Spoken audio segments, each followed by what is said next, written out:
How you feel about the people that say Biggie was asking for him coming to LA so soon after Tupac got killed and him getting on the radio rapping "Long Kiss Goodnight"? Man, it's you could get 100 people in the room, and out of the 100 people, probably 3 would say it was all right for Big to be in LA. 97% of those people would say he had no business in LA at that time. We all knew that. Why would Puff rent studio time? Come on, man, look. You gotta look at what people do, man. You know Pac just got killed. It ain't no kind of business Big was doing. Big couldn't even walk. He couldn't run.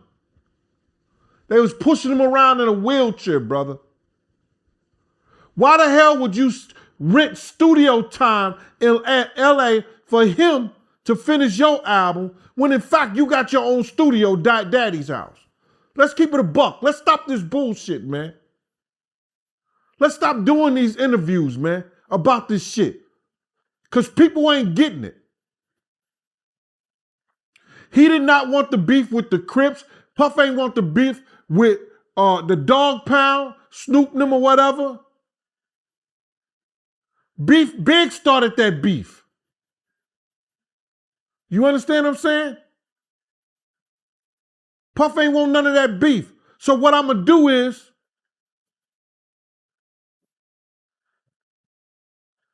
y'all want the sheep?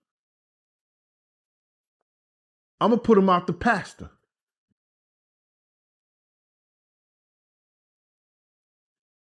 Catch them if you can. If you the wolf, if you got that wolf in you, catch them if you can. You see, Gene was there. He saw it all go down, and now, after all these years, he's finally ready to talk. The streets are saying this might be the key to unlocking the mystery that's had us all guessing for decades.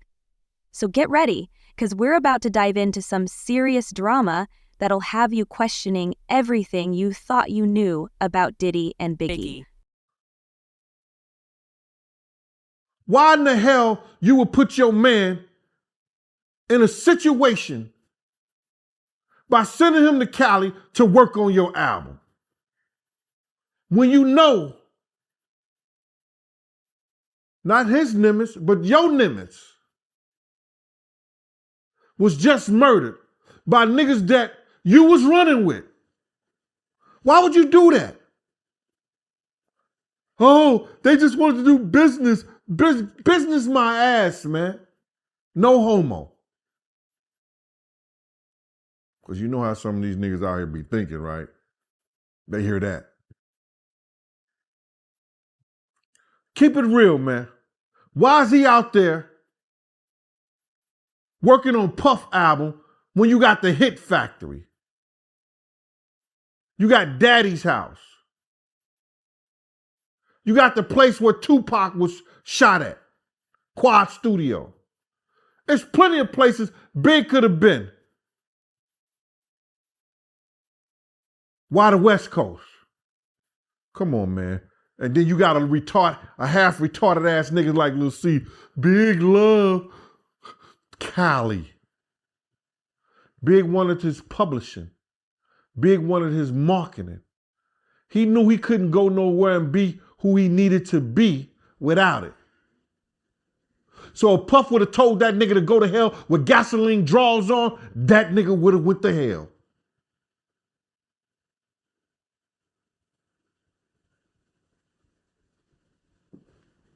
All money ain't good money, brother. That's my take on it, man. I don't know if you like it or not. Now, before we get into all that juicy drama Gene's about to spill, we gotta take it back to where it all started. Y'all remember Bad Boy Records, right? That label was like the cool kids table of the hip-hop world, and everyone wanted a seat. So all you guys go to the Vibe party. It was 23 of us. 23 people go to the Vibe party. And then at one point, the fire department starts to shut it down. Now it's only 12 of us. Because them motherfuckers that left, they must have felt something. You know, what's the name, Chuck? Chuck Bone, that was Puff friend. Yeah, he that was with us, Chuck Bone. They must have felt something and they left and went to Steve Stout's house in the hills. Because Steve Stout was giving a party that day too. Okay. So half the entourage leaves. Half is still there. You go and grab all the SUVs and have them pull out in front. So when Big and Puff and all them come out, they could just jump in their cars. And we could leave. Okay.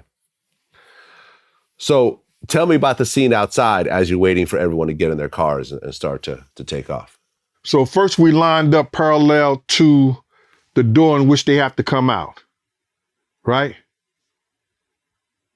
You follow me? Yep. All right, we lined up parallel to where the doors they have to come out. So if they come out right here, the car's right there. They're right there. So then Big is taking his time because his fibula bones and his thighs are broken or whatever like that.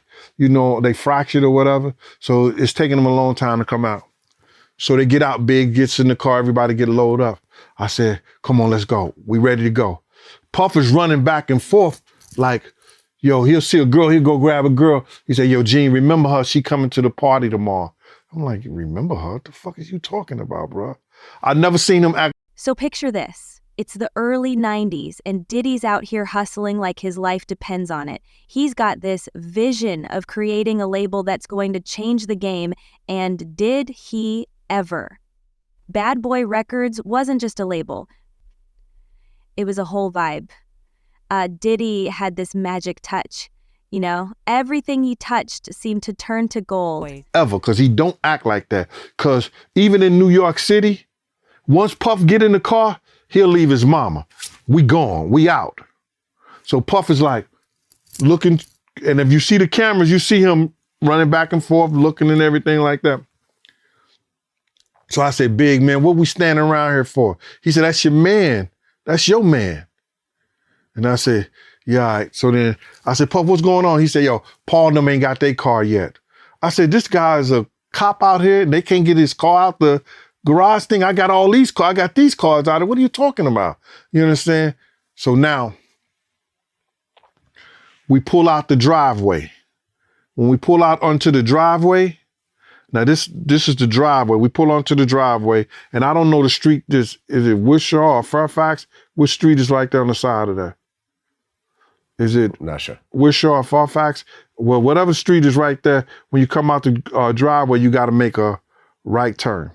So we parked up in the driveway. So it's Puff, it's Big's car. And I still think we're waiting for Paul in them car.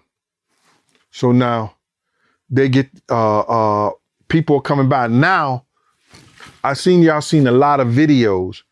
And in those videos, it seemed like it was a lot of people right there, when Big got shot and everything like that.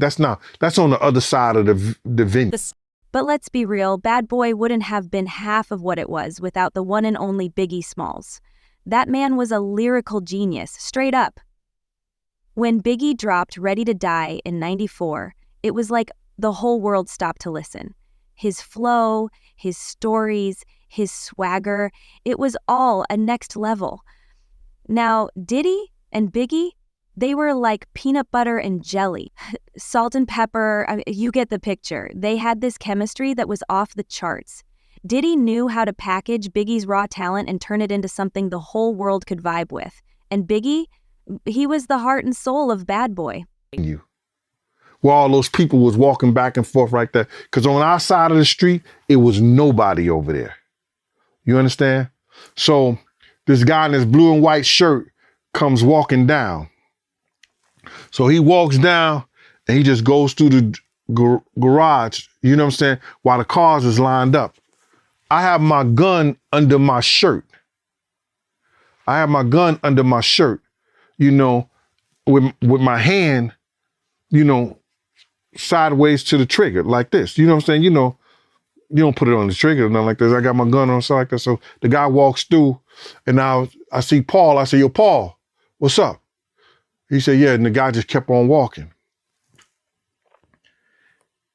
I said, Paul, you see the guy in the blue and white shirt? He said, yeah, I saw him. He said, yo, he Puff all right? I said, yo, Puff straight. You know what I'm saying? Just keep your eye on him. So the guy had walked away. You know what I'm saying?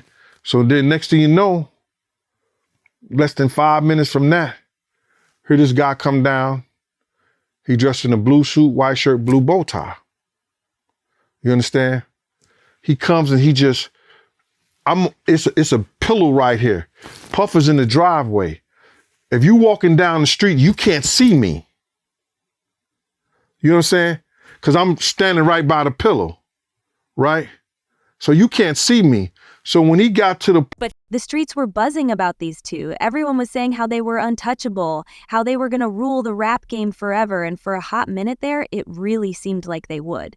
Bad Boy was turning out hit after hit, and it felt like every other song on the radio had that Bad Boy sound. You had Biggie dropping verses that would make your head spin, and then there was Diddy with his flashy videos and catchy hooks.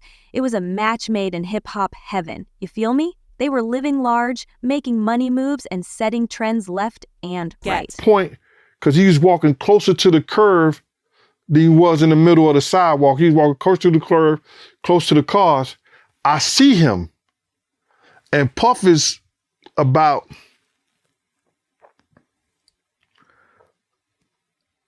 I would say 10 to 15 yards from him, right? And I'm about 5 yards from him. So the guy, when I come from over the pillow, he stops immediately. And he just looked at me and I looked at him. He didn't say nothing. So I lowered my arm and he could see my gun. He looked me in my eye and turns right back and walks down the street. So when he got far enough from down the street, maybe 4 or 5 car lengths and everything like that, I said, yo, y'all ready? He said, yeah, we ready. So we pulls out the driveway and now we lined up side the street. There's cars parked there from the opening of the museum all the way down to the corner.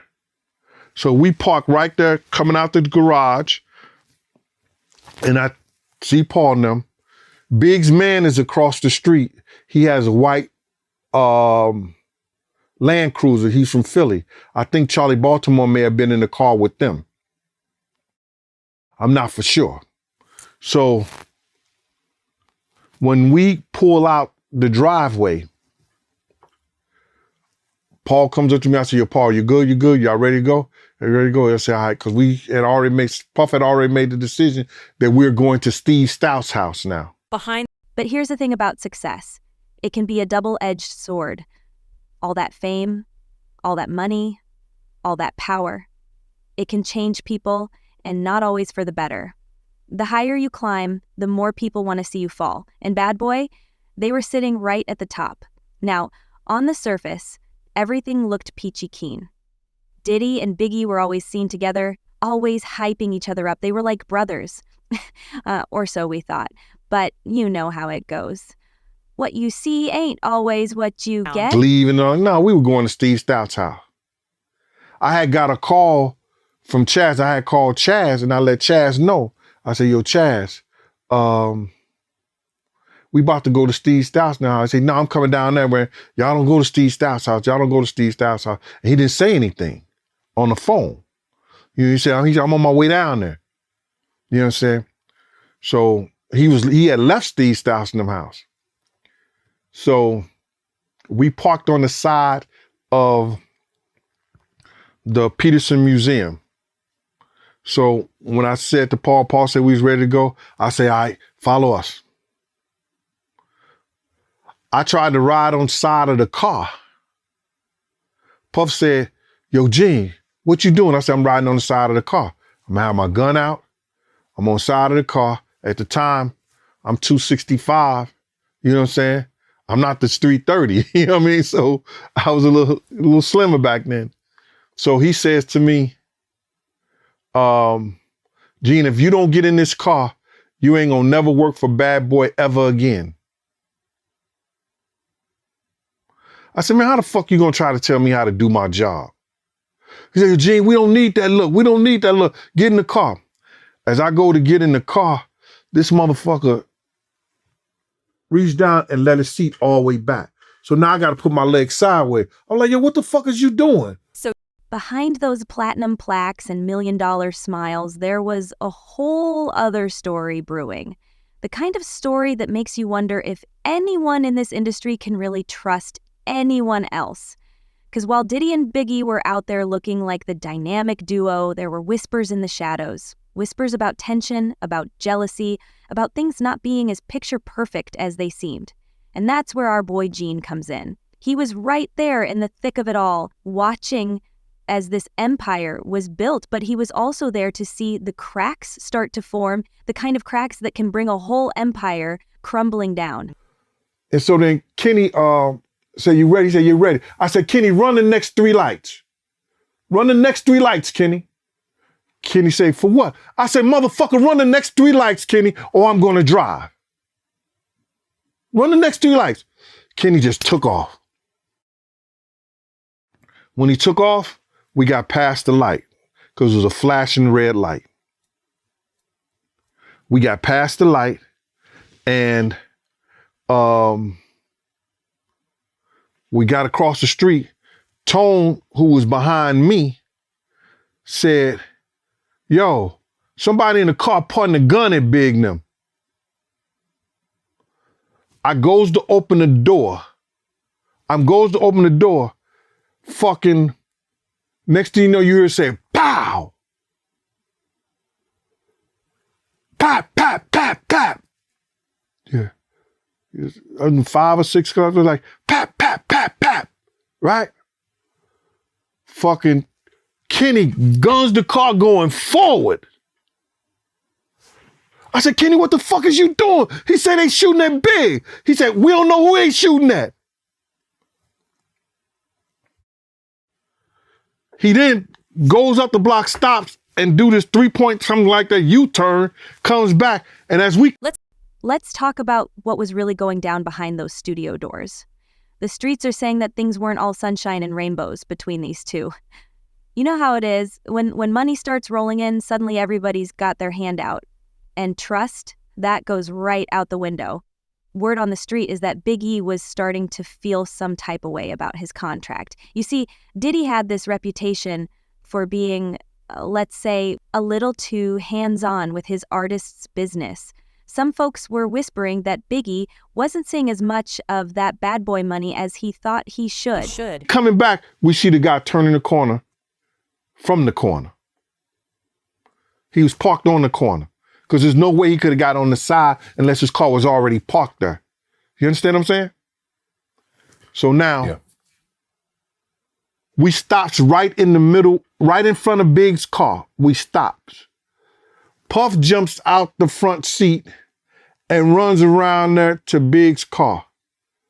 All that shit running around the block. I ran down the block and shit like that. That's bullshit. When we got in front of the car, he jumps out the car, ran over to the Big's side of the car. So now I'm behind Puff and I'm looking down the block and everything like that. Those girls who was right there on the corner talking to Puff and them, they had, talking to Big and Lil C's and them. I don't see them. The street is clear. Tone said, Gene, come on, let's go. Me and Tone hops back in the car. And we try to take after the guy. Tone is trying to floor it, but it had one of those government chips in there, the car. So every time we get close to 100, it go, vroom, go all the way back down. Vroom. So we could see the guy at the top of the hill. Oh, it was a top. We see the guy up at the top where he had to make, when he made a right. When he made that right turn, when we got up to the top of the hill, we ain't see shit. So I said, Tone, let's go back, man. And can you blame him? Biggie was the one spitting those rhymes that had everyone from Brooklyn to Cali bumping. But Diddy, he was the one living large, popping bottles in every video and making it rain wherever he went. Meanwhile, Big was still in the hood, still dealing with the same old struggles. To make sure everybody all right. Because I'm the only one got a gun. I got 2 of mine and I gave Paul 1 of mine. So we get back and As soon as I get out the car, I go down to the Peterson Museum. And I just, that little corner where I said that I was at before the Muslim came out right there, I just chilled right there like it was nothing. While they was all at the top. You know what I'm saying? Now they got ambulance, fire department, and the police department on the other side of the museum. Wasn't thinking. Should have ran over there and got the ambulance guys to get it. Wasn't thinking, man, at all. So that's when I see DJ Quick come. Something wasn't adding up, and Biggie was starting to notice. But it wasn't just about the Benjamins. Diddy had this way of getting all up in his artist's business. He wanted to control everything, the music, the image, even who they hung out with. For a guy like Biggie, who came up from the streets and valued his independence, that had to be tough to swallow. Up the block. He was coming from up the block. And he said on his phone, he said, yo, I think they got one of those bad boy niggas. They said they was gonna get him. I said, they said they was gonna do what? And then Paul come running down the street. Yo, Gene, we about to go. We got to go. What are you doing down here? So I looked at Quick looked at me. I went away. I went, ran up the street with them, got in the car. Puff got in the car with Big. He was sitting behind Big, right? D-Rock had came back because they all had ran down the block once Big got shot. All that shit Lil C said we was behind the truck, you was a lie because you guys come running down the block because D-Rock was like, yo, they shot my man. They got my man. And Puff got in behind Big, and I said to Puff, whatever y'all do, don't let him go to sleep. Don't let him go to sleep. Whatever y'all do, don't let him go to sleep. And Kenny jumped in their car because he said he knew where the hospital was at. And now Tone was driving our car. So Puff said, Kenny, you know what hospital is? He said, yeah, I know where the hospital is. And Big, he said, yo, Big, I'm going to get you to the hospital. Big, I'm going to get you to the hospital. And Big said, just do it before I close the door. He said, just do it. Lil C said he didn't say nothing. But I see he's a 17-year-old kid. He in shock and everything like that. You know what I'm saying? When those shots went off, I heard somebody was on your program say, everybody ducked down in the car. Only one person ducked, and that was Puff. Everybody else was trying to look back or was looking back at the situation. Kenny was driving forward. We all was trying to look back. You know what I'm saying? Well, the car was shot 4 times, with the 4th shot being fatal. By the time Big got to the hospital, he was pronounced dead. He was I know only he was 24 dead. years. Yeah, he was 24 years old. I knew he was dead. Yeah, he was only 24 years old. Still a young kid, honestly. Right. Literally half my age right now. When you guys were outside, did you see Keefy D, any of the Southside guys in front of the museum before you guys took off? I seen Keefy D when he came upstairs because I was want to introduce him to Big. Oh, okay. I was like, yo, Big, you know him? Big was like, nah. I said, Big, you don't know him? This is one what we used to call him back in the day? Head, it's the terminology we used to give to guys who were bosses, back then. I say, yo, Big, this one of the bosses from out there, Keefy D, one of them Crips. He was like, oh yeah, all right. They gave each other dap and that was it. Now, you gotta understand, Biggie was a king in his own right. He had the streets on lock, and his words carried weight. But in Diddy's world, it was all about the Puff Daddy show. Some people were saying Diddy was using Biggie's talent to build his own empire, and Biggie was starting to feel like a pawn in Diddy's chess game.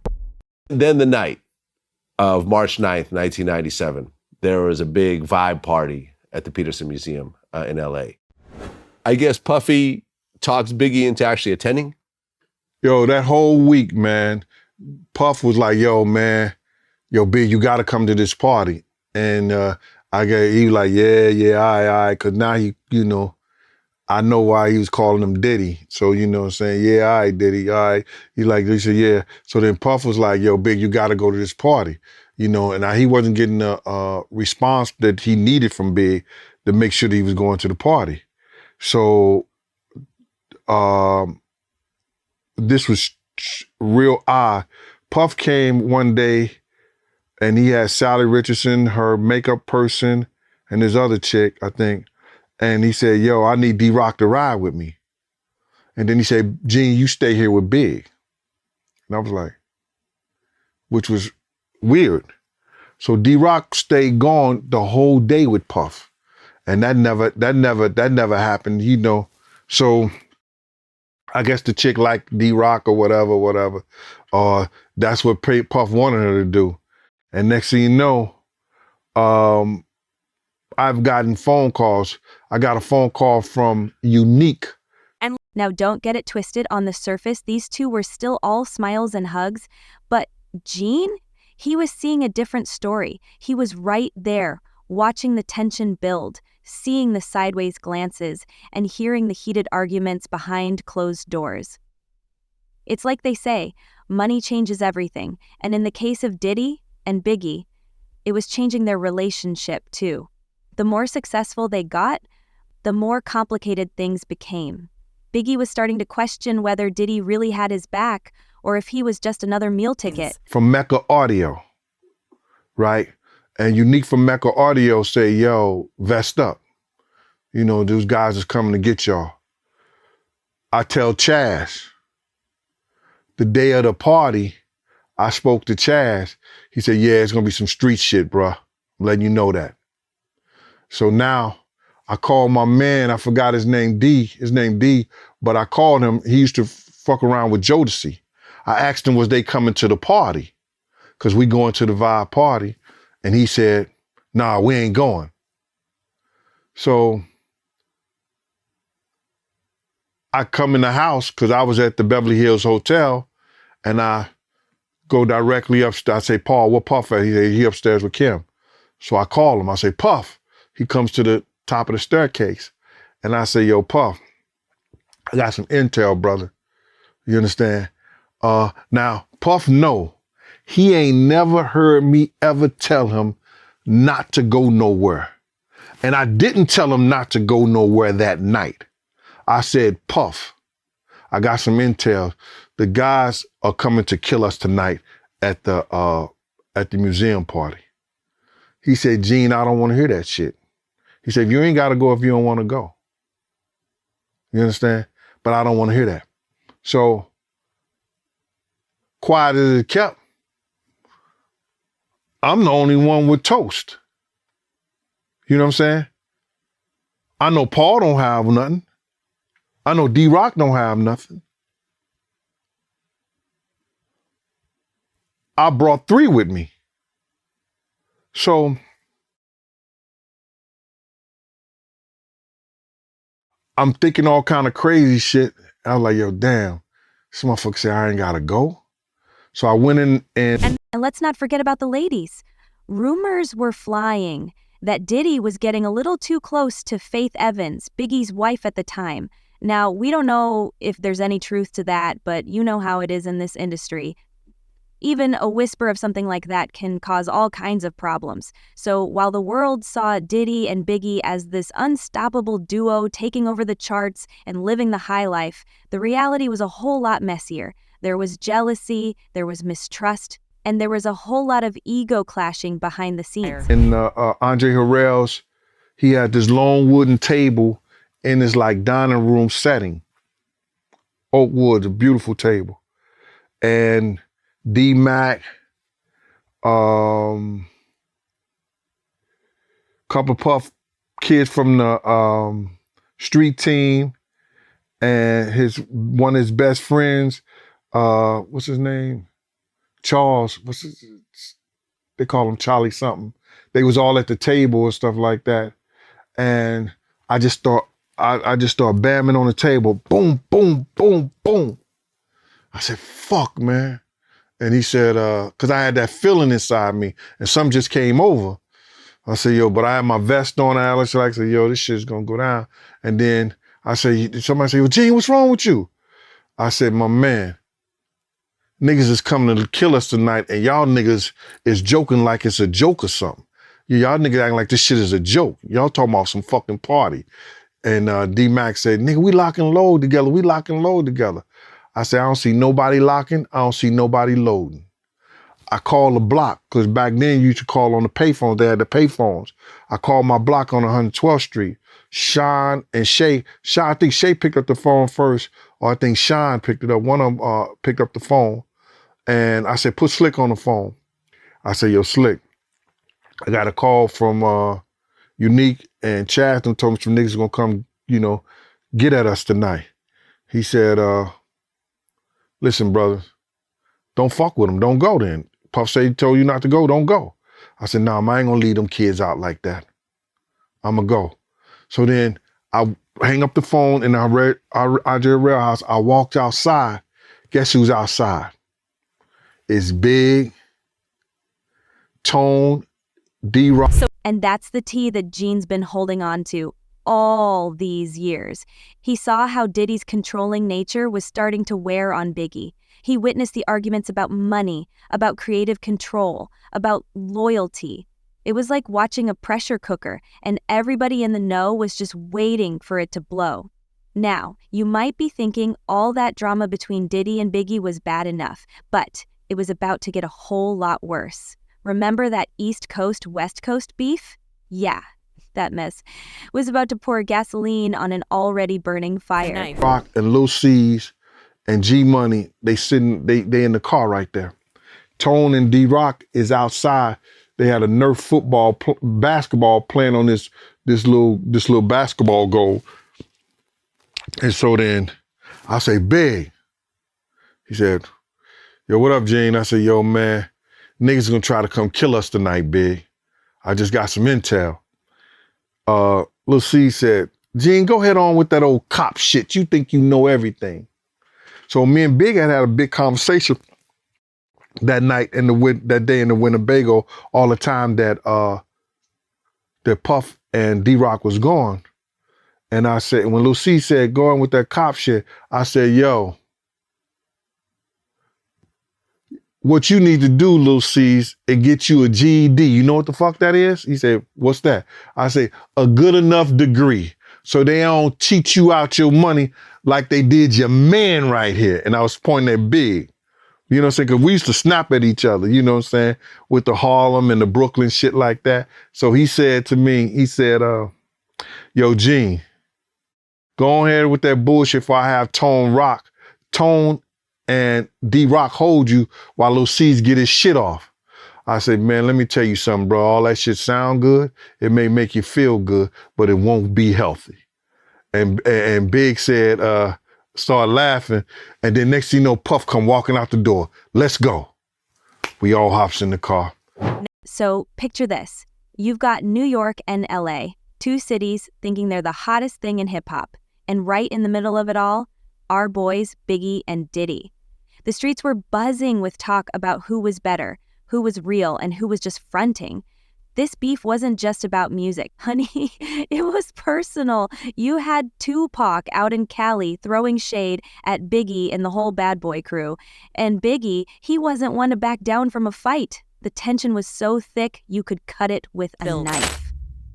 Yeah, I don't see that. But when I was reading this article, Kirk Barrels, he detailed a time that, after Biggie was killed, he was advocating for Biggie to be on the cover of Rolling Stone, and Diddy said no. He made a comment saying that, no, Biggie is dead. I'm putting out No Way Out. I need to be on the cover of Rolling Stone. I was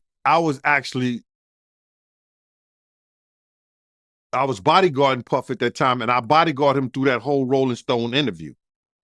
And the crazy thing about it is that I remember that whole story vividly. You understand? Puff was doing No Way Out. He was taking the runs of Bad Boy and putting it on his shoulder because it's his company. He had to do the music.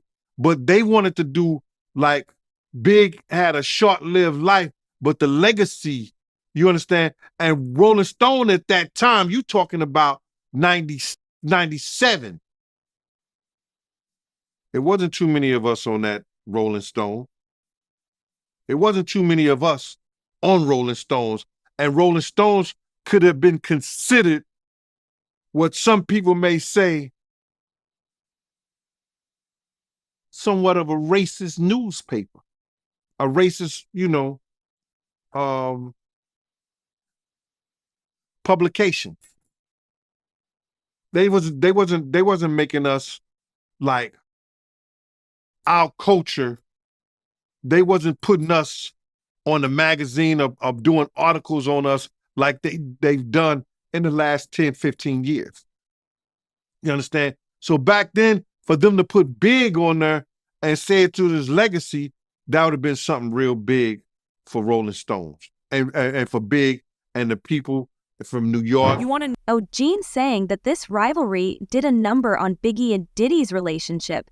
Can you imagine trying to run a label while everyone's out for your blood? Diddy was all about that money, trying to keep the peace and keep those hits coming. But Biggie, he was from the streets, and in his world, you don't let anyone disrespect you like that. Gene spilling some real tea about what was going down behind closed doors. P saying Diddy was getting paranoid, always looking over his shoulder. And Biggie, he was feeling the heat from all sides. His boys from the hood were saying he was going soft, letting Diddy call all the shots. But if he stepped out of line, he risked messing up everything they built. Brooklyn and the hip-hop culture, because he did lose his life for nothing. Puff advocated and said that if I own the marketing and I own the publishing, what could they do? They can't market Big on anything because he owned most of it. They had to get his approval. That's what people don't know. That comes into the marketing part of it. But I do know of an incident with Rolling Stones prior to Pac and Big being dead with one of the Rolling Stones reporters. And that was crazy. And I spoke about it before. You understand? That's when Tupac, Suge, me, Puff, and Kenny, and Riz was together, and we met behind the House of Blues. Now, if you want to hear that one, I could tell you that story. And that story, oh, yeah. We were interviewing with Rolling Stones, and I'm sure it was Rolling Stones. It wasn't Billboard, it was Rolling Stone. And Riz was in the behind the passenger. The reporter was in the middle, and I was behind the driver, Kenny. And we driving behind the House of Blues. And we was driving behind the House of Blues, we see Tupac and we see Suge. Suge is in a red drop top, I guess it's a Rolls Royce or a Bentley. And Tupac is in a white one, Rolls Royce, Bentley, both dropped. All this, you want to know the craziest part? Gene saying that Diddy was low-key fanning the flames of this beef. Why? 'Cause drama sells, baby. All that back and forth was keeping Bad Boy in the headlines. And Diddy knew how to turn that attention into cold, hard cash. But Biggie wasn't feeling it. He was caught between staying true to his roots and playing the game Diddy wanted him to play. Gene saying he saw Biggie and Diddy argue more than once about how to handle the beef. Biggie wanted to hit back hard, but Diddy was always talking about the bigger picture. And let's not forget about Suge Knight, the big bad wolf of Death Row Records. That man was out here making threats, throwing parties where people got beat down, and just generally causing chaos.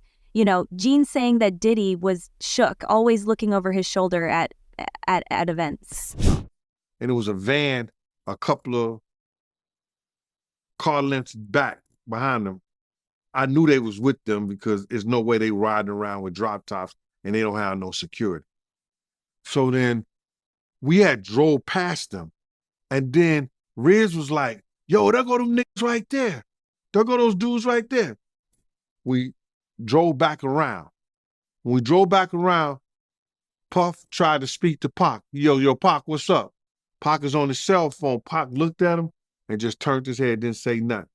Riz was in the back seat, and Riz was like, talk to Suge, Suge the boss. F Pac, talk to Suge. We drive up to Suge. Then Puff had a conversation with Suge. Yo, Suge, you know any problems we got out here? We got any problems out here? Suge said, I don't know any problems y'all got out here. So Puff was like, yo, so we good? He said, yeah, I guess, yeah, y'all good. Why wouldn't y'all be good? The conversation went like that. But at this time, Riz was sitting behind Puff with 240 cows in his hand. You know what I'm saying? And the reporter was sitting right there. So we drove up, I think it's like a hill right up there. We drove up, and when we got to the top, Puff turned around and looked at the reporter. He said, yo, I bet not hear nothing about what just went on. You can't put this in no article, and you can't never speak on it. I bet not hear about nothing. You got me? Porter said, yeah. And he didn't speak on it in the article. And you said that Pac, he didn't want to speak to Diddy? Not at all. He looked at him, turned his head. I guess he was, because Suge was on the phone too. They was probably talking to each other. About doing his own thing. Can you imagine? The Golden Goose was thinking about flying the coop. But Diddy wasn't about to let that happen. No way, no how. He needed Biggie, needed that talent, needed that street cred. So he was doing everything he could to keep Biggie in check, to keep him close. You know what I mean? So what do you personally think came of that conversation? Personally, I know what came of that conversation because a couple of days later, because we were still in LA, Suge went to New York. And he had that meeting with Eric B., Big D, some other people like Chasnum or whatever like that. They had that meeting and they were starting Death Row East with Eric B. They was trying to squash that whole beef with Big and Tupac. So while we was out of California, Puff get a phone call. It's Haitian Jack on the phone. Haitian Jack is telling Puff that Zip, Big D, Eric B, all of them out here is partying with Suge. Puff calls Zip, and Zip says, he just started laughing. And Puff said, man, y'all making me look bad, man. Y'all sitting up there, y'all partying with old boy and everything like that. Y'all, what you call? Zip, you can hear Zip laughing, and Zip just hung up the phone on him. You understand? So if Puff would have sent a representative like Zip and them asked him to, prior to that whole conversation, neither one of them kids would have been dead. They would have squashed that whole beef. Now, I don't know about Pac's situation at the casino, but it wouldn't have been no beef with Big and Pac no more. Why do you think Diddy was so adamant about that night getting out? Bruh, how you gonna report that? The streets are saying that this is where things started to get real ugly. That Diddy was willing to do whatever it took to keep his empire from crumbling. And Biggie, he was caught in the middle, trying to navigate this war zone that hip-hop had become. All right, let's talk about that night. You know the one I'm talking about. March 9th, 1997. The night everything changed for hip-hop. The air was thick with tension, and nobody knew what was coming. So picture this. Biggie's in LA, riding high after the Soul Train Music Awards. He's got his crew with him, feeling good, thinking he's untouchable. But Gene, he's saying something wasn't right that night. Diddy was acting strange, all jumpy and paranoid-like. Now, you might be thinking, of course he was nervous, there was a whole beef going on. But honey, this was different. Gene's spilling some tea that's going to make you question everything you thought you knew about what went down that night. See? Gene was right there, watching Diddy like a hawk, and he's saying Diddy wasn't just nervous, he was scared. like looking over his shoulder every 2 seconds, scared. What was he so afraid of? That's the million-dollar question, right? When they rolled up on Suge Knight and Tupac, there was a gunman in the back that was ready to do harm or could have done harm to to Pac or Suge. Riz was that type of dude, bruh. Everybody know Gert was that type of dude. He was one of those quiet type of gangsters that you didn't want to meet in a dark alley or even a lighted room.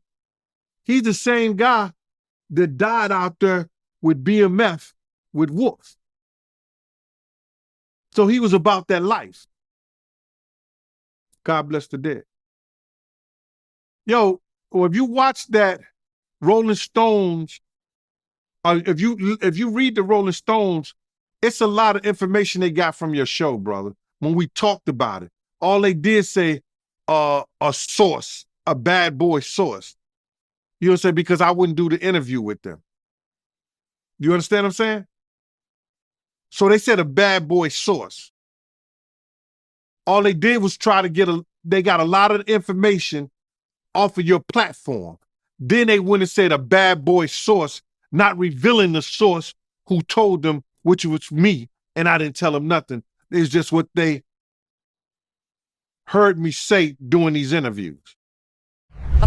Whatever it was, it all came to a head that night. Biggie's murder shook the hip-hop world to its core, and while the official story has always left us with more questions than answers, Gene's version of events might just shine a light on the truth. He saw things that night, things that could change the way we see this whole saga. So stay tuned, because this tea is about to get scalding hot.